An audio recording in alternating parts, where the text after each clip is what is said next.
Hey lovely people, this is Dev. Welcome to my podcast, The Empower Journal. Hope you're all doing great and staying positive in the current scenario. So what's up for today? I actually wanted to do a Thanksgiving session for all the love and support that you've given me for the last podcast episode, Back Like a Boss. You guys are amazing and thank you once again so much.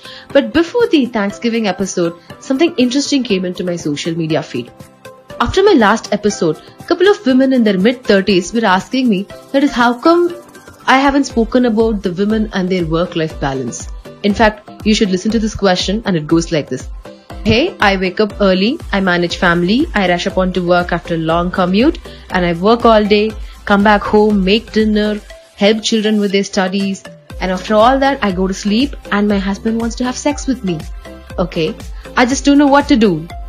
Sounds very familiar, right?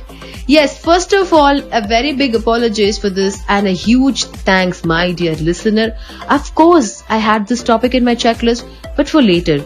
So I have decided to share my views in this episode and name it as The Balance Point. So here are a few work-life balance stories that might help you to find that sweet spot. First and foremost, stop comparing yourself to others. You have to always ask yourself first, what is a good balance feels like? Yes, because everybody's idea of balance is completely different. It depends upon their personality, what you like, what you enjoy, what kind of life you want to live. It depends on your personality. So you have to kind of sit down and figure out yourself what kind of life you want to live. So to start with that, you have to start saying no. Yes, not always you need to prepare a lemonade when life throws lemons at you. You get it? No matter how positive you are, there will be days when you will feel absolutely low and that is completely fine. Accept that and move on. So with this, I gotta tell you this. Always prioritize your professional and personal non-negotiables by simple planning. As a busy woman, we always need to make some hard choices here in life and figure out the essential, like which family functions to attend, which office meetings to attend, till what time you are going to pick up your office calls at home, etc., etc., etc. And also our vacation in the yearly calendar. So to address all this, all you have to do is just start planning so that nothing gets sidelined. And most importantly, have a regular discussion with your family, just like the way you will have it with your office mates. That's all it takes. And one more thing is, saying no is probably the best thing that I have done to myself in the recent times. And trust me, that has improved my work-life balance the most. So by saying no to the irrelevant people, things, situation, you know what you get? It helps you to focus on priorities without losing your time in your personal space. That is fantastic, guys. You will have to start doing it immediately. Considering the planning part, you are going to now hear me talk about delegation.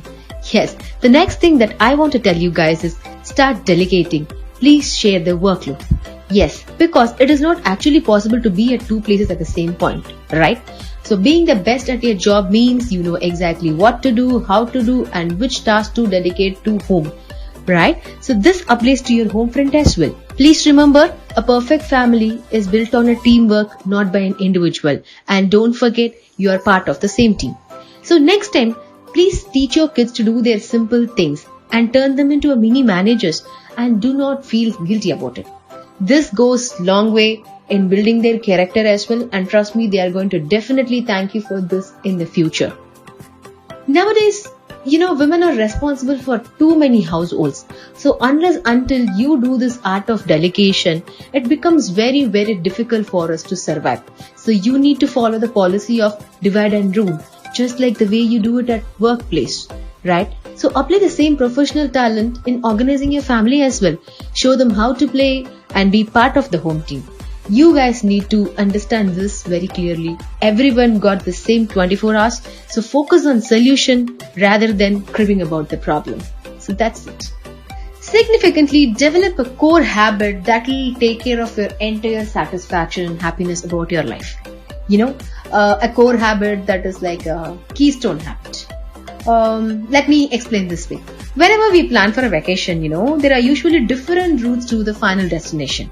It's not like you take one way. When sometimes you get lost, but still you somehow manage to reach the final destination. Similarly, a small habit that can actually help you to improve all the other aspects of your life like important stuff like happiness and satisfaction. Interesting, right? I have personally experienced this effect on me again and again with the time. For example, my core habit is meditation and workout. Trust me, I feel very healthy and I'm actually, not kidding, I actually feel very productive when I don't miss out my workout. And the magic of 10 minutes meditation, wow, that's amazing guys. It's very simple by the way. Inhale the good stuff and exhale the bad stuff. Yes, getting a good night of sleep is also a beautiful habit. So do anything, but let it produce the happiness and satisfaction that you want. Because remember this, make your happiness as a constant factor and not a variable, where you start depending on external conditions and environment for happiness. So stop waiting for the Friday and have a whale of a time now. Simply write down any core habits that will make you feel better regardless of how tough your day has been and start following that immediately. So now we have almost come to the last segment of the episode and I'm going to be talking to you about a very powerful asset we all have. Yes, the single most powerful asset we all have is our health. Health matters. If you're mentally and physically always tired, then any kind of balancing that we've been talking for so long will be really tough for you to follow. So first of all, take care of your mental and physical health. Get your annual checkups done, eat well, work out, take enough rest, and involve yourself in some kind of meditation. I'm very sorry about insisting this meditation part again and again, but trust me, it does wonders. With this, we have come to the end of the episode almost, but I would like to end this episode with a small and an interesting concept called the 4-burner theory. Most of you would have heard about it, but let me give you a quick glimpse so it helps you to channelize your perspective. So it goes like this. Imagine your life is represented by a stove with 4 burners on it. Interesting, right? Or funny. It can sound anyhow. And each burner symbolizes one major part of your life, like one quadrant part. One represents your family, the second burner represents your friends, the third burner represents your health, and the fourth burner is your work. So what this burner theory says? The burner theory says, in order to be successful in life, you have to cut off one of the burner. And my first reaction to the 4-burner theory is, how do I bypass it? Yes, we guys are so used to bypassing and taking the shortcut, right? So that's what even I tried doing, because I was not ready to compromise on any of my burners, because I felt everything was important to me. I cannot compromise my family for my friends or for my health or my work. And can I succeed and keep all 4 burners running? I was actually wondering. So I understood only by breaking my life into seasons is how I can achieve it. What if instead of searching for perfect work-life balance at all times, let us divide and rule? Yes. Which means let us segment each burner into a season and we focus on one thing at a time. Because the importance of the burners may change throughout our life. When you're in 20s and 30s, we don't have children and it becomes easier for us to get to the gym and chase different career or ambition. The health and the work burners are on full blast.